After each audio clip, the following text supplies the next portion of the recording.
It's the Big E Sports Extravaganza. It's a tradition. Your weekly destination for all things going on in the sports universe. We don't just talk X's and O's. We go beyond them. Bringing you some of the most engaging guests from around the nation. Fasten your seatbelts. It's showtime. Now, here's your hostess with the mostest, Elissa Walker-Campbell.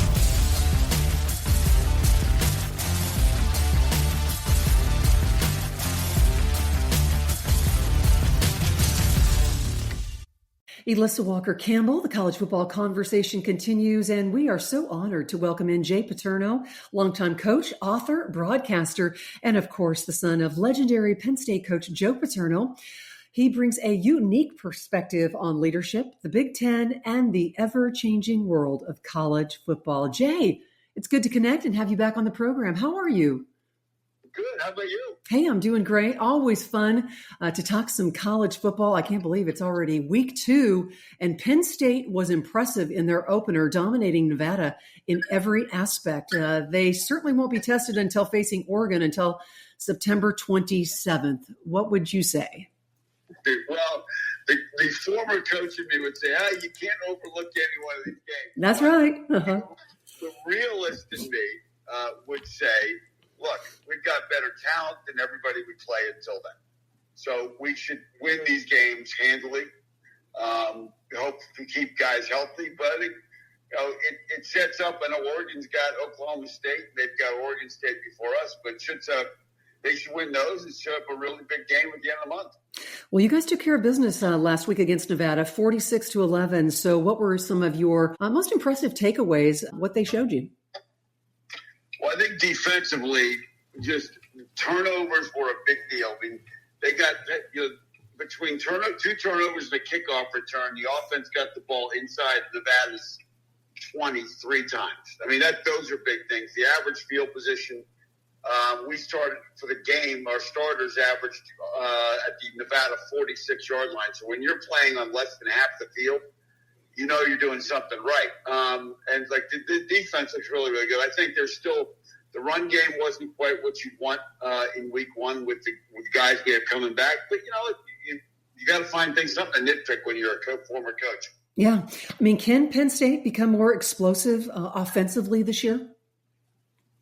I think that remains to be seen. The wideouts played well. I mean, last year the wideouts were not really a factor. Last week there was a lot of passes to wideout, but only 3 of the 20 balls that were thrown to the wideouts were more than 15 yards downfield. So there was a lot of dink and dunk. But they'll get challenged a little bit more. Florida National is more aggressive on the outside, and they'll have a chance to go to the top. And hopefully we see that develop the next couple of weeks. We're gonna need some big plays against Oregon. Absolutely. So give us your early impressions of your quarterback. Well, I think the big thing for him is going to be how does he play in the big games. If you look at his numbers in the playoffs, they were not great. And if you look at his numbers, I think he's 4-8 against ranked teams as a starter. That's got to change. He's got to. You want to see him in a big game.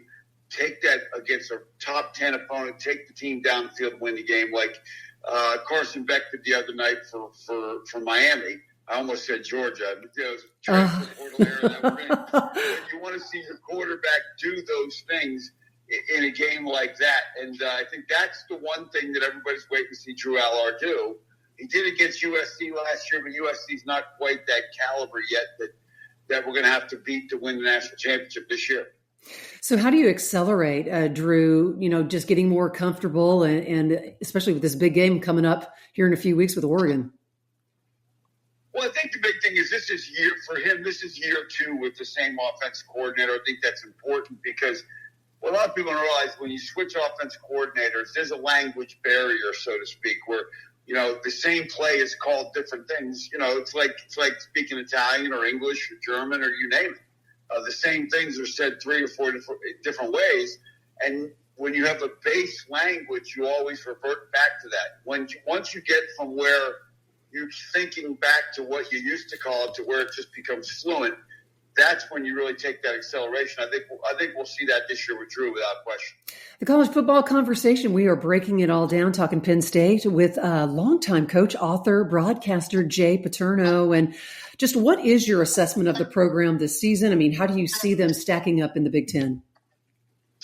Well, I think certainly in terms of experience, in terms of talent, I think Penn State and Ohio State are clearly ahead of everybody else in the Big Ten right now, based on, especially with Penn State because of an experienced quarterback. I think early in the year, experienced quarterbacks matter. I think you look at Ohio State and Texas last week, both those guys are relatively new starters, so they were really pretty careful what they asked them to do early in the game. So you have an advantage when you're a school like Penn State. So I think those are the two teams. That said, I think there's the Big Ten, there could be some real surprises. I think Illinois, you cannot discount them. Brett Bielema knows what he's doing. I think Nebraska's schedule sets up pretty favorably. If they can beat Michigan, I think in week 5, they could be favored in every game they play before they come to Penn State. Because they don't have Ohio State, they don't have Oregon, they don't have Penn State, or they play Penn State late. I think, in the range we've seen what Iowa does. Kirk Ferentz always has a really good defensive football team. And Oregon we talked about.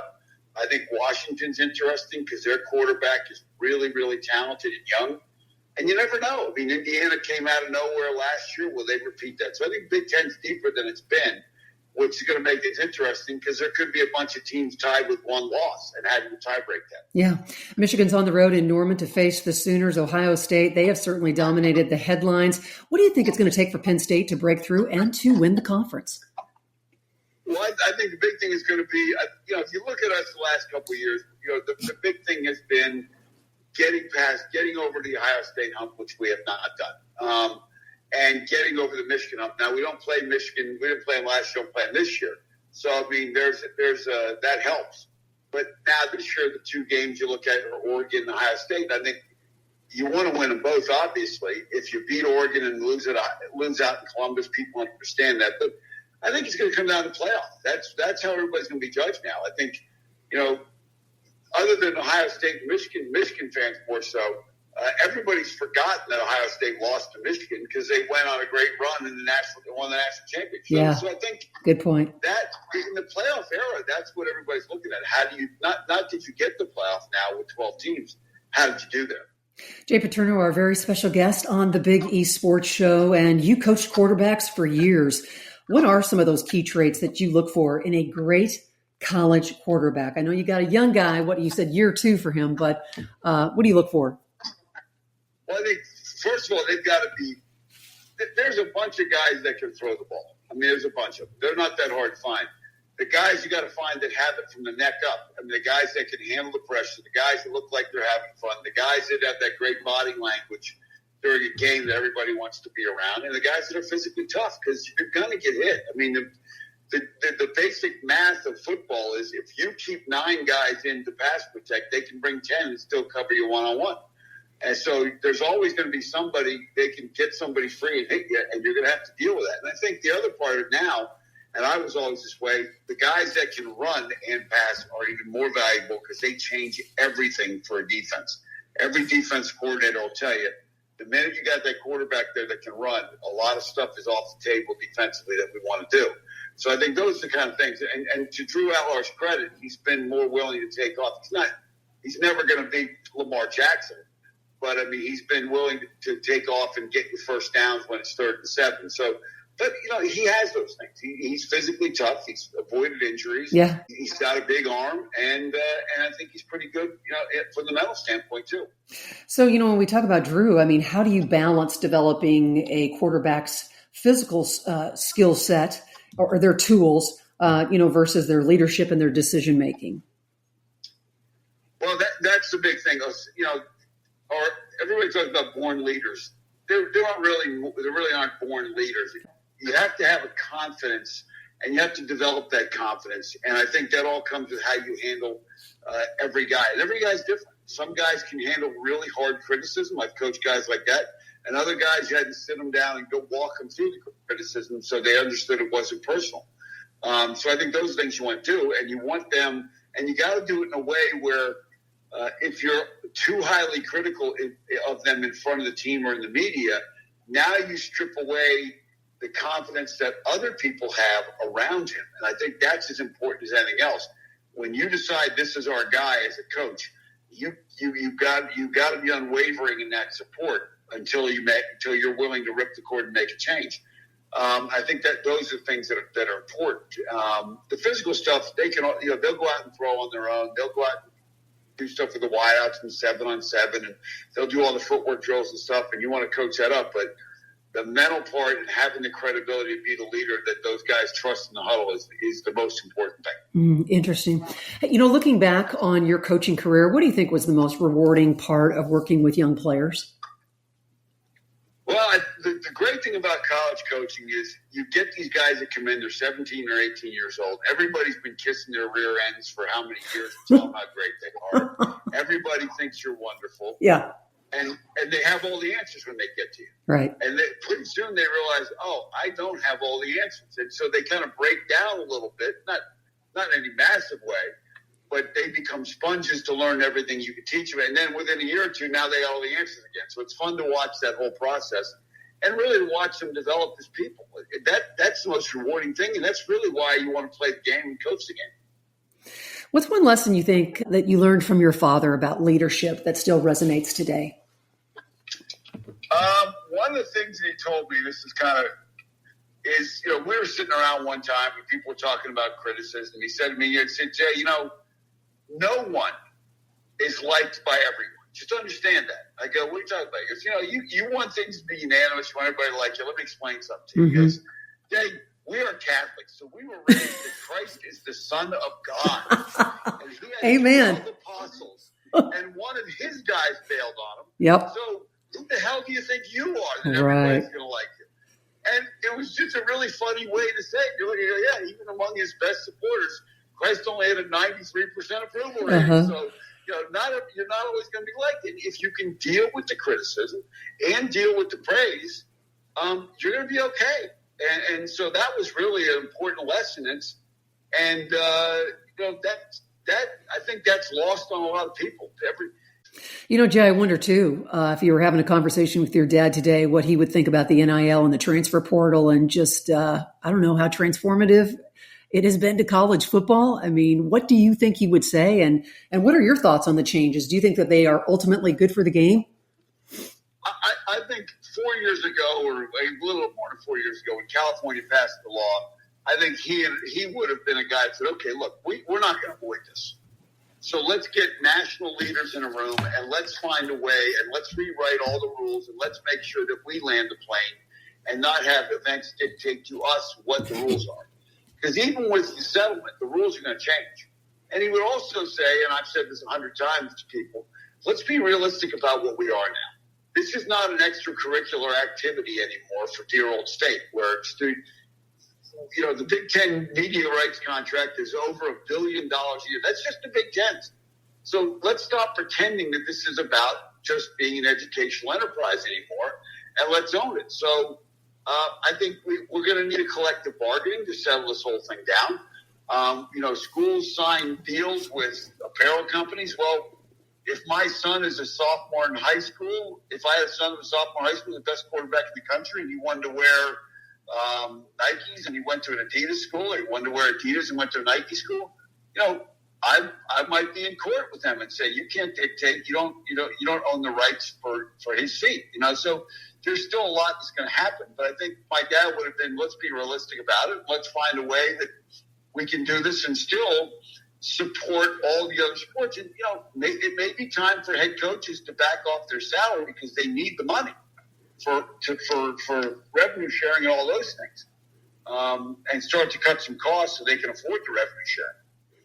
Well, if you go inside the huddle, you just have to wonder from a coach's perspective how incredibly challenging this has got to be to manage a locker room when NIL dollars are unevenly spread across the players. Yeah, I think the big thing is you want to keep it. The best way to do it is just say, look, somebody else is handling that, not me. So if you got most schools are doing that. They've got people that are taking charge of the NIL and what the market and what it should be. It hasn't been up until now. It's been kind of a pay for play, but With revenue sharing, now that's all taken care of one way. But then when you get to the NIL, now it should really be legitimate NIL where company A thinks that so-and-so is worth X amount of dollars and they'll get a return on investment, so they'll give them X amount of dollars. And if you keep it that way, at least you as a head coach can go in and say, look, I know you think you should get more, but, it's only what the market will give you.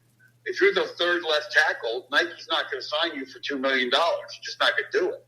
So you can complain about the quarterback getting money or the wideout getting money or the left tackle getting money, but, that's what the market will bear.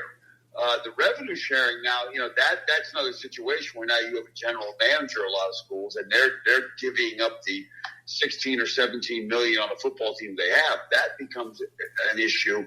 But again, you gotta be upfront and be honest and just say, guys, once we get into practice, once we get in the field, all those other things got to go away. And if you're not happy, then maybe you got to go somewhere else you don't like your deal here. I think that's the big thing.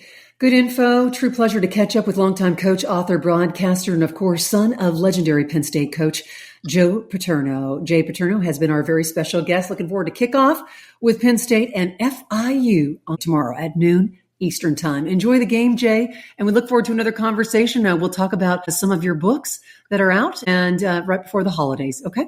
Sounds great. Thanks for having me on. You bet.